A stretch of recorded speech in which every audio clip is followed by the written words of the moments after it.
네, 존경하는 국민 여러분, 그리고 여기 계시는 우리 여야 국회의원 여러분, 우리 선배 의원 여러분, 오기영 의원입니다. 1980년 광주, 저는 그 당시 중학교 2학년이었습니다. 계엄군과 시민군이 치열하게 대치하였던 그 전남도청에서 아주 가까운 곳에서 살고 있었습니다. 무장한 군인과 시민들이 대치하였고 총격전을 저는 목격했습니다. 계엄군이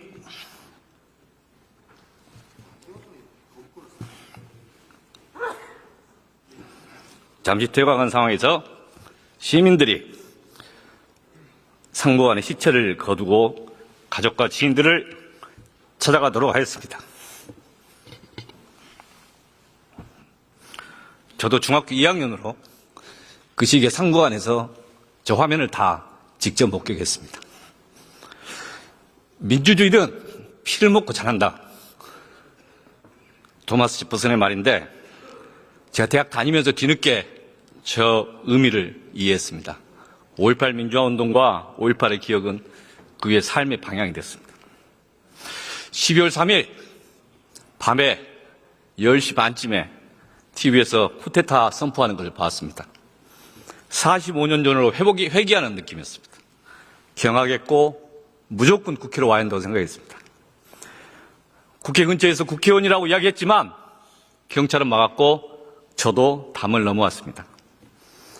본관 입구에 왔을 때 3명의 특수부대 군인들이 총을 들고 달려드는 모습을 목도하면서 들어왔습니다. 그리고 12월 3일 그 밤부터 지금까지 국회를 지키고 있습니다. 국민들은 국회를 지켰습니다. 지금도 지키고 있습니다. 그리고 국회는 국민과 헌정 질서를 수호하기 위해서 싸우고 있다. 이런 말씀을 드립니다.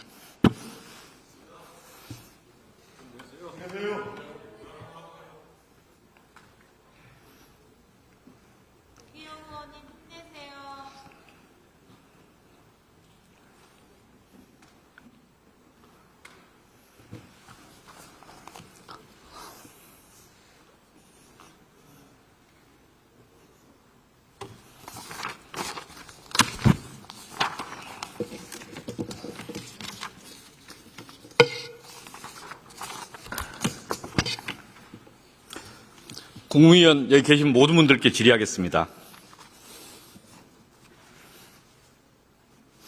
여기 계신 분 중에서 비상계엄 포고령 지금까지 안 보신 분 계십니까? 다 보셨죠? 이 화면 보시면 비상계엄 포고령 다 여러분들이 아시는 내용입니다. 이 내용에 대해서 지금도 위헌이 아니라고 생각하시는 분 계십니까? 있으면 말씀해 보세요. 손 드셔서. 이게 위헌이 아니라고 생각하시는 분 계십니까? 다 위헌입니다. 국회를 봉쇄한다. 위헌입니다. 이미 12.12 쿠데타 때 5.18 쿠데타 관련해서 위헌이고 내란으로 결정된 겁니다. 다음으로 12월 3일 4일 군과 경찰이 무력을 동원해서 국회와 선관위를 장악을 했고 국회의원 출입을 막았고 본회의장 진입을 막았고 이 앞에서 총을 들고 왔다 갔다 했다는 사실을 모르는 사람 있습니까?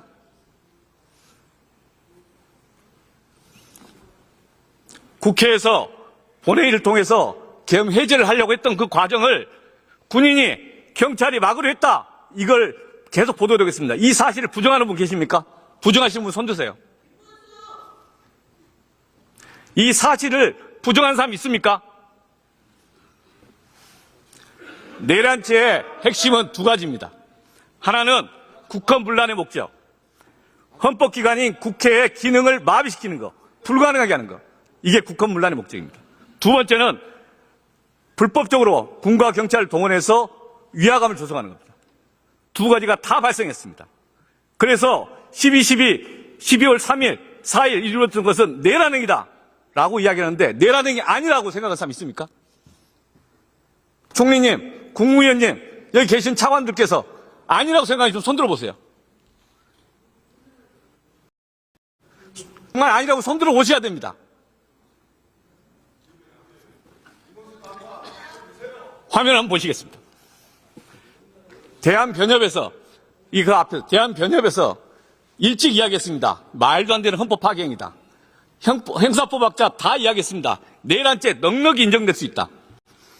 오늘 국책연구기관 한국형사법무정책연구원 보고서 냈습니다. 국회에서 질의해서 답변하는데 내란죄 충분하다. 내란죄인데 내란죄가 누가 내란을 범했느냐? 윤석열이 내란을 범했지 않습니까? 지금은 윤석열과 그 일당이 누군지를 분별하는 시간 아닙니까? 그리고 내란에 가담했던 사람은 국회의원이든 총리든 누구든지 간에 자격 없다. 처벌받아야 된다. 내란에 친일 쿠데타이기 때문에 누가 반란자인지 구분이 안 되기 때문에 그걸 구분하는 시간이다. 그리고 이 시간을 빨리 끝내고 정상화시키자. 저는 그런 토론을 하기 위해서 긴급 현안 질의를 하고 있다고 생각합니다. 법무부 차관 나오시죠.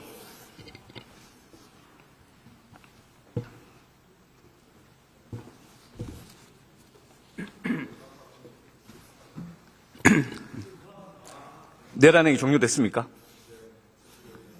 종료됐는지 저한테 질문하시는 건가요?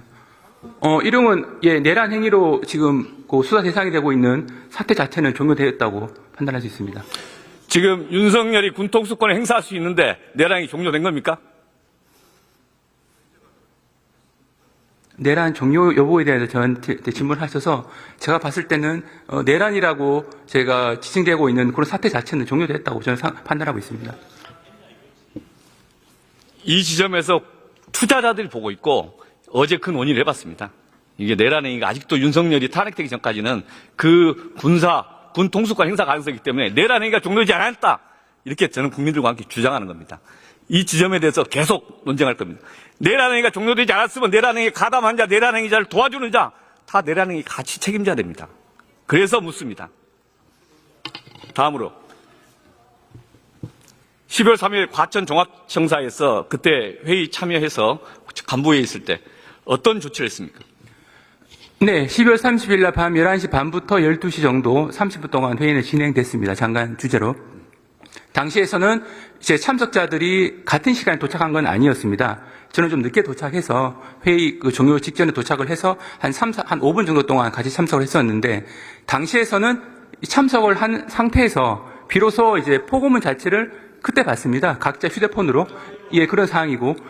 그때 이제 논의가 됐던 거는 그 계엄이 선포됐다는 사실 그 이후에 우리가 이제 법무부에서 그 이후에 어떤 걸 할 것이냐라는 부분 논의가 됐고 그래서 당시에 교정본부는 교정시설을 관장하고 있으니까 수용자 관리가 또 중요하지 않습니까? 그런 부분, 다음 출입국 관리 같은 경우에도 이제 외국인들도 있으니까 그런 두 가지 부분에 대해서 한번 얘기를 했고 참석자들 대부분이 다 이 계엄 사태를 사실 예상을 못했기 때문에 계엄이 선포된 이후에 여러 가지 해제 절차나 요건 이런 것도 검토해야겠다는 생각이 들어서 한 12시 약간 넘은 상태에서 파했습니다. 그래서 각자 사무실로 복귀해서 각자 그 판례를 본다거나 여러 가지 교과서 등을 봐서 계엄에 대한 그런 그 법리를 다시 한번 검토를 했고 그 무렵에 국회에서 해제 요구 의결이 진행된다고 저희가 파악을 해서 TV를 통해서 사항을 지켜봤습니다. 그게 다입니다. 알겠습니다.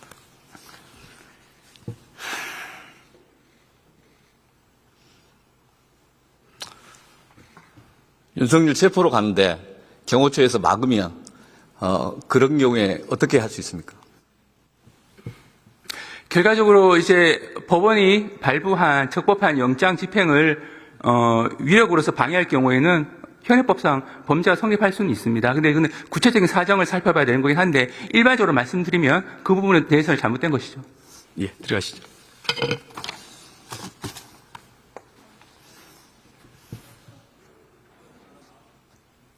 총리님 나오시죠.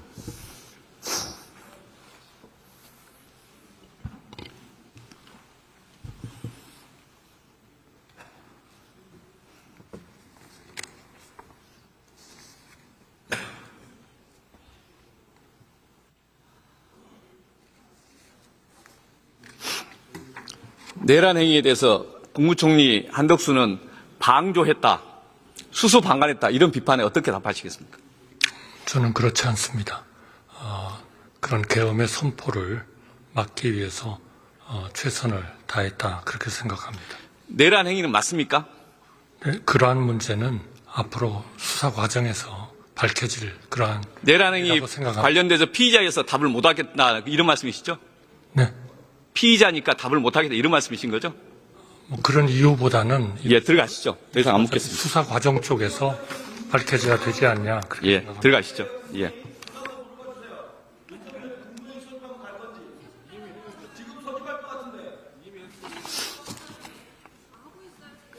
최상묵 기재부장관 나오시죠.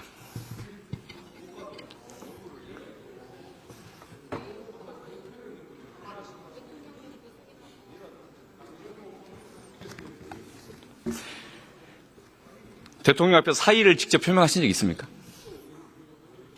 대통령 앞에서 사의를 표한 적은 없습니다. 그 시점에서 이 내란 행위를 막기 위해서 무엇을 하셨습니까? 기본적으로 이런 상황까지 오게 된 것에 대해서 국민 한 사람으로서 국민 여러분께 여러 번 말씀드렸지만 매우 송구하게 생각합니다. 당시에서 제가 짧은 시간에 있었습니다만 물리적으로 막지 못했지만 제 최선을 다해서 말씀을 드렸고 그 다음에 그 자리를 제가 제일 빨리 뛰쳐나왔고 그 다음에 근데 저는 계엄이 발표된 순간 오로지 여러분께서 비난을 하시겠지만 시장이 돌아가고 있었기 때문에 그 자리에서 대통령이 계신데 그 대통령이 있는 자리에서 제가 전화를 해가지고 회의 소집을 했습니다. 그래서 한국은행 총재 회의를 소집해가지고 저는 빨리 그냥 나와서 그 자리에 빨리 나와가지고 그 상황을 챙기면서 나가면서 사의를 표명해야 되겠다고 결심을 하고 있었는데 지금까지 오게 됐습니다. 그렇지만 직에 연연하지 않고 경제 상황을 최대한 안정적으로 관리하는 데 혼신을 다하겠습니다. 의문이 있습니다. 우리 최상국 장관님 포함해서 이 국무위원장, 이 장관님들 혹시나 또 내란이 있으면 도망가실 겁니까? 그런 말씀을 하시니까 개인적으로 부끄럽습니다. 근데 다만 말씀드릴 거는 그 상황을 챙길 때 다시 저한테 2시, 저는 나중에 회의를 다 마치고 집에 가서 2시 좀 넘었습니다. 그런데, 그때가 이제 시장이 열려있기 때문에 저는 이제 외신과 시장 상황을 체크하고 있었는데 나중에 문자로 회의 통보가 왔습니다. 회의장으로 오라고. 근데 저는 그때 제가 사의를 표명한 것이고 표명할 생각이 있었고 반대한 그런 계엄 상황이기 때문에 회의 소집에 응하지 않는 게 맞다고 생각해서 저는 회의를 안 가겠다고 통보를 하고 그 다음에 저는 시장 상황을 관리하느라 계속 했었습니다. 그런 말씀을 드립니다.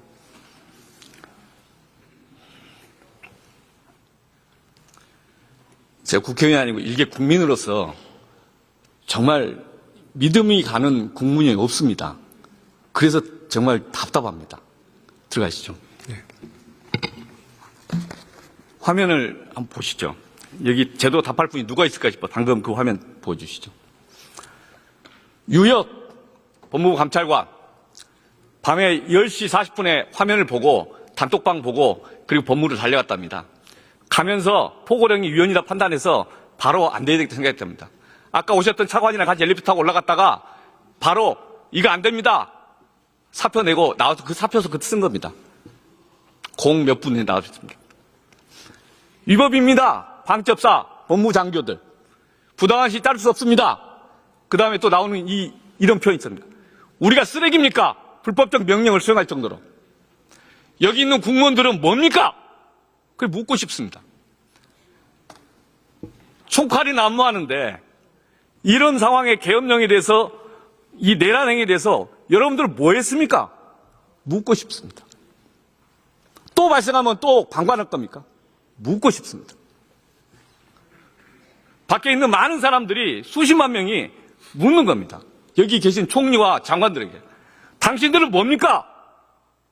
헌법상 헌법의 수호자 아닙니까? 헌법의 수호자가 가장 중요한 가장 엄중한 범죄 내란을 막기 위해서 뭐 했습니까? 묻는 겁니다.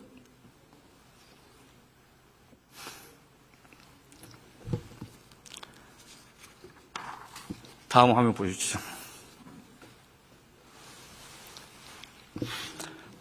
가담한 사람도 있습니다. 내일 한번 공범입니다. 가담했는지 안 했는지 구분되지 않는 사람도 있습니다. 답답합니다. 그래서 수사를 하고 끝까지 해야 됩니다. 그리고 특별조사위원회 꾸려서 계속 조사해야 됩니다. 방관한 사람들이 있습니다. 내일이 아니지. 내가 그 회의에 왜 가? 그리고 나중에는 또 몰라라 그러고. 방관하는 사람들이 국무위원 자격이 있습니까? 헌법을 수호할 자격이 있습니까? 헌법을 수호한다고 이야기할 수 있습니까? 그 막중한 직책을 감당할 능력과 자격이 있습니까? 국민이 묻는 겁니다. 자문해 보십시오. 내가 이 자리에 있어야 되는지 말아야 되는지. 저는 그걸 묻고 싶습니다. 국무회의에서 우려를 표명했다고 합니다. 시장 상황이 어떻고 어떤 상황이 어떻고 우려 표명할 수 있죠. 우려 표명하고 다시 토론할 수 있죠. 이 범죄입니다. 범죄. 이 범죄 행위를 막으려고 뭐 했는가? 온몸으로 저지했는가? 답이 없습니다. 부끄럽습니다. 국무위원들을 보면. 저지해야죠. 적극적으로 저지해야죠. 지난 일주일 동안 총리부터 시작을 해서 언론에 대대고 이건 위헌입니다. 못하겠습니다. 사표 내고 방송으로 이야기하고 아니면 총리가 그 직을 있으면서 수사해라! 이야기를 했어야 돼요. 왜 안 했습니까? 공범이니까 그런 거 아니에요? 장관 중에 누가 한 분이 그렇게 나온 사람이 있습니까? 내란죄 반대한다! 수사해라! 누가 그런 말 했습니까?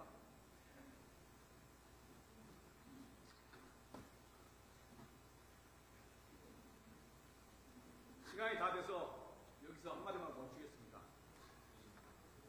국무위원 중에서 양심 있으면 스스로 거치 정하시기 바랍니다. 그게 지금의 마지막 자존심 키우는 거라고 지키는 거라고 생각합니다. 이상입니다. 예, 오기영 의원 수고하셨습니다.